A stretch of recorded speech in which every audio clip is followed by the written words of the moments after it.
Assalamualaikum warahmatullahi wabarakatuh. Bismillah walhamdulillah wassalatu wassalamu ala rasulillah Sayyidina wa maulana Muhammad ibn Abdullah wa ala alihi wa ashabihi wa mawalah wa man tabi'ahudahu ila yaumil qiyamah, amma ba'd. Kaum muslimin wa muslimat yang dimuliakan Allah Subhanahu wa taala, ada dua macam pengertian puasa. Yang pertama, pengertian puasa menurut lugah atau menurut bahasa, dan yang kedua, pengertian puasa menurut syarak. Pengertian puasa menurut bahasa adalah al-imsaku, artinya menahan. Jadi apapun yang kita tahan, maka secara bahasa itu adalah puasa. Kita menahan diri tidak keluar rumah, lockdown, itu secara bahasa adalah puasa. Kita menahan mulut kita tidak berbicara, itu juga secara bahasa adalah puasa. Tapi yang dimaksud puasa menurut syarak atau menurut istilah fikih adalah imsakun an muftirin biniyatin makhsusatin jami'a naharin qabilin lis-shaumi min muslimin akilin tahirin min haydin wa nifasin. Puasa menurut syarak adalah menahan dari perkara yang membatalkan puasa dengan niat tertentu di sepanjang hari, yang mana hari tersebut diperbolehkan untuk berpuasa, dari seorang muslim yang berakal sehat dan suci dari haid dan juga nifas. Oleh sebab itu, siapa saja orang yang melaksanakan puasa Ramadan, maka wajib baginya menghindari hal-hal yang membatalkan puasa. Adapun hal-hal yang membatalkan puasa, kurang lebih ada 10 perkara. Ini tercatat dalam kitab Fathul Qoribul Mujib karangan Syekh Al-Imam Al-Alim Al-Alama Syamsuddin Abu Abdullah Muhammad bin Qasim Asy-Syafi'i. Walladzi yukturu bihi as-shaimu asyratu asya. Perkara yang membatalkan seseorang berpuasa itu adalah 10 perkara. Ahaduha wasaniha ma wasala amdan ila jawfi al-munfatihi aw ghairil munfatihi kal wusuli min ma'mumatin ila rasi.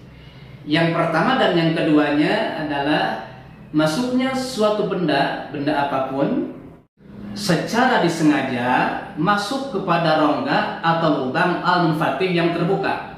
Jadi di dalam tubuh kita ada beberapa lubang yang terbuka atau yang bolong.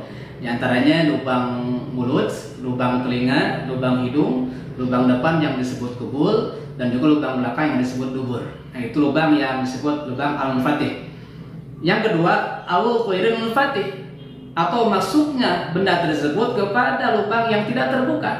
Tidak terbuka tapi ada lubangnya.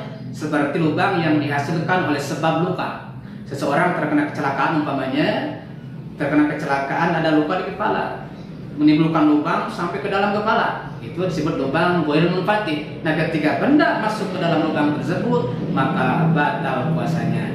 Tapi mohon diingat, batal itu ketika masuknya amdan, disengaja masuknya. Kalau tidak disengaja, maka tidak batal puasanya. Seperti kita umpama lagi mangap, mulut kita terbuka, tiba-tiba ada lalat masuk kepada mulut kita sampai ke dalam tenggorokan kita, itu tidak batal puasanya. Kenapa? Karena masuknya itu tidak disengaja. Tapi mohon diingat, ketika sudah masuk itu lalat ke dalam tenggorokan kita, jangan dipaksa untuk dikeluarkan. Kalau dipaksa dikeluarkan, maka batal puasanya. Itu termasuk kategori muntah yang disengaja. Atau juga orang yang lupa, dia lagi berpuasa lupa. Kalau dia lagi berpuasa, makan dan minum, memasukkan makanan ke dalam mulutnya sampai ke tenggorokan, sampai ke perut, itu juga tidak membatalkan puasa. Puasanya lanjutkan, itu rezeki dari Allah Subhanahu wa taala. Kalau emang lupa, berbeda dengan orang yang pura-pura lupa, itu batal puasanya ya. Nah, dari masalah ini timbul beberapa pertanyaan yang biasa tersebar di masyarakat. Di antaranya yang pertama ada yang bertanya, bagaimana kalau orang yang lagi berpuasa memasukkan jarinya ke lubang hidung yang disebut mupil? Nah, itu puasanya tidak batal. Kenapa? Karena mupil itu biasanya itu hanya memasukkan jari itu ke lubang hidung bagian luar itu biasanya. Yang membatalkan puasa itu ketika masuk benda kepada muntahal faisum, lubang hidung bagian dalam, lubang terdalam, itu baru batal puasanya. Yang kedua, bagaimana orang yang lagi berpuasa terus memasukkan tetes mata kepada mata? Ya, jadi mengobati mata pakai tetes mata itu juga tidak membatalkan puasa, walaupun itu tetes mata terasa sampai ke tenggorokan. Kenapa? Karena masuknya pada lubang yang bukan lubang yang munfatih, gitu ya. Bukan lubang yang terbuka, itu hanya masuk kepada pori-pori saja, gitu ya. Dan yang ketiga, bagaimana orang yang lagi berpuasa dia disuntik, dia sakit terus disuntik, itu juga tidak membatalkan puasa karena hanya masuk kepada pori-pori, bukan kepada lubang yang terbuka tadi itu. Kecuali orang yang lagi berpuasa itu diinfus, itu kalau infus batal karena infus itu sebagai ganti daripada makanannya. Jadi orang yang lagi berpuasa terus diinfus maka batal puasanya. Selanjutnya, bagaimana orang yang lagi berpuasa dia mencicipi makanan. Ibu-ibu lagi masak di dapur, dia lagi berpuasa mencicipi makanan, apakah kurang gula, apakah kurang garam dan sebagainya, itu juga tidak membatalkan puasa. Kecuali kalau makannya ditelan, itu baru batal. Kalau hanya sebatas di lidah, itu tidak membatalkan puasa, tapi hanya makruh saja hukumnya. Selanjutnya, bagaimana kalau orang yang lagi berpuasa menelan air ludahnya? Dia itu sulit untuk mengeluarkan ludahnya dengan sesuatu hal, itu juga tidak membatalkan puasa. Dia telan ludahnya sendiri, tidak batal puasanya. Dengan beberapa catatan, diantaranya ludahnya harus khalis, harus bersih, tidak tercampur apapun. Kalau tercampur sesuatu apapun, maka batal puasanya. Dan juga ludahnya jangan udah keluar dari mulutnya. Kalau udah keluar dari mulutnya terlepas, diambil lagi, baru itu batal puasanya.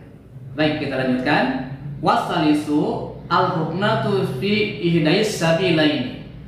Yang membatalkan puasa yang ketiga yaitu mengobati salah satu dua jalan. Yang dimaksud adalah lubang kubur dan lubang dubur.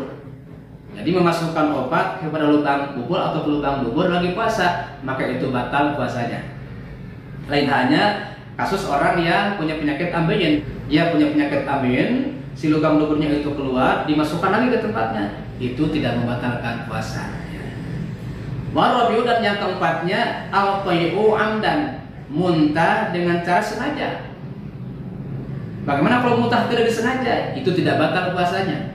Seperti orang yang lagi hamil yang muntah-muntah, itu tidak batal puasanya karena muntahnya tidak disengaja. Ataupun orang yang mabuk kendaraan, naik kendaraan dia muntah, dikarenakan muntahnya tidak disengaja, maka puasanya tidak batal.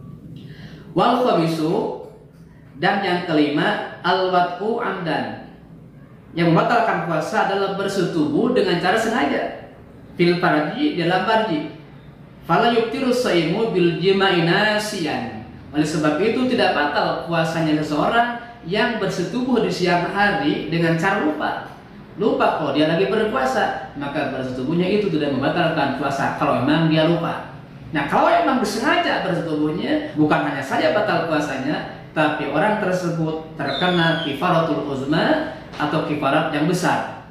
Apa itu kifaratul uzma? Dia harus memerdekakan abid. Nah, sekarang sudah tidak ada abidnya, maka yang kedua, kalau tidak bisa memerdekakan abid, maka dia berpuasa 2 bulan secara berturut-turut. Kalau masih tidak mampu, maka dia memberi makan kepada 60 fakir miskin. Tapi dalam hal ini yang wajib kifarat itu adalah laki-lakinya, kalau perempuannya tidak. Jadi laki-lakinya hanya harus kifaratul uzma, kalau perempuannya hanya batal saja puasanya dikarenakan masuk benar kepada lubang kuburnya. Jadi laki-lakinya yang harus kifarat, bukan perempuannya. Baik, wasadisu yang keenamnya yang membatalkan puasa adalah al-inzalu wa huwa khurujul madhi an mubasyaratin. Keluar air mani dengan cara bersentuhan kulit bila jimain, tidak dikarenakan jima.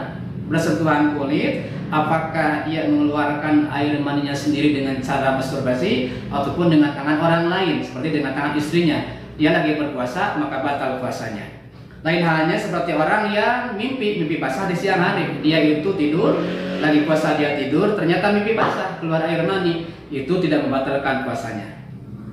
Wasabi'u ila akhiril asyarati, yang ketujuh sampai yang ke-10-nya adalah al-haidu, haid bagi perempuan, dia lagi berpuasa datang haid, maka puasanya batal. Wa nifasu, yang ke-8-nya nifas, dia juga batal puasanya. Wal jununu, yang ke-9-nya gila, walaupun gilanya sebentar maka batal puasanya. Dan yang ke-10 waridatu murtad, walaupun sebentar murtadnya maka itu batal puasanya.